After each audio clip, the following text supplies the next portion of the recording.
It's our life experiences that define who we are.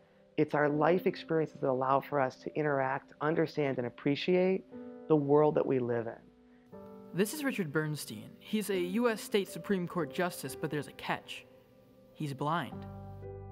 And I think that I've been blessed as a person who is blind to have known some hardship and struggle and challenge. Because of those challenges and because of those life experiences, it allows for me to serve as a merciful, kind, compassionate, but most importantly, empathetic jurist. It lends itself to somebody with experience, knowledge, and let's face it, a passion to do the right thing, always.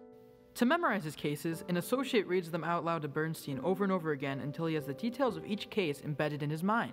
In court, once he hears the procedural history, he's able to remember the case as a whole. I know those cases backwards and forwards, front to back.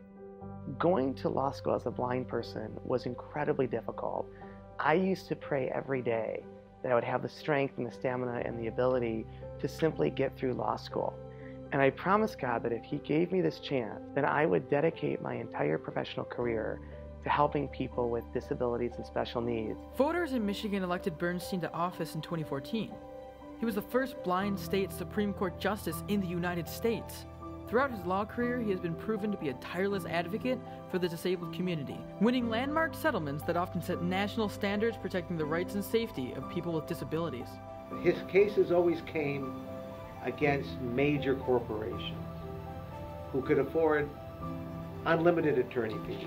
Or governments, unlimited. Yeah. And you would he would walk into court and there would be 6 attorneys on one side, and on the other side, on the plaintiff's side, there would be Richard. Just right. By himself. No books. No notes. No notes.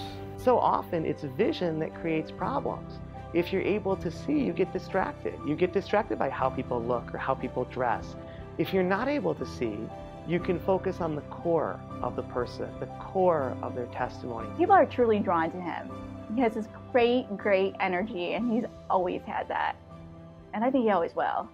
Not only has Bernstein proven himself in the courtroom, but also as an athlete. I ran the New York City Marathon, which was very challenging because you're running with 50,000 people through the streets of New York, and that was an incredibly challenging thing. We had a great team, and we got through the marathon, and we did it. Now he teaches people far beyond our family that, you don't have to have sight to have vision. I think that the hope of being a Supreme Court justice is that we are aware of what we can achieve. We simply need for people who are not disabled to understand and appreciate what we can offer and what we can do, and to simply give us a chance. That is really the thing that we're asking for. We know what we can accomplish. We know what we can achieve. We know what we can do. We simply need the able-bodied members of community to provide us with that opportunity to do it.